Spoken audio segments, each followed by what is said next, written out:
Bugün bizim söýgü taryhymyz başlanýar. Akbalyňy, ýüregiňi, şatlygyňy, gaýgyňy, söýgüňi meniň bilen paýlaş. Durmuşda öz taýyňy tapmak eýem uly baht. Kimdir biriniň gözlerine diňe saňa bolan ýyly mehri. Söýgüni görmek, duýmak seniň durmuşyň nurlanýar. Haçanda hakykatdan öz diýen adamyňa duşanyňda ähli zat öz-özünden bolup gidiberýän eken. Birege düşünmek üçin hiç hil sözi gerek däl.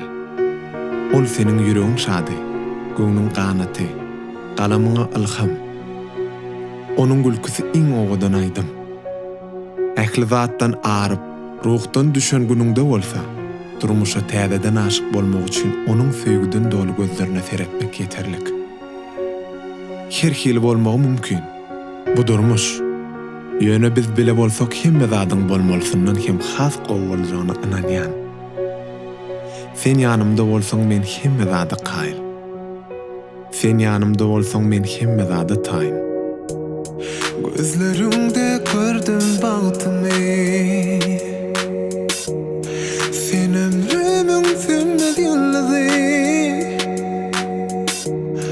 Asmandan saýladym men seni. Nurly görküňi. Güller düşäýin ýoluma. Öwrüldüň sowulmaz ýazyma.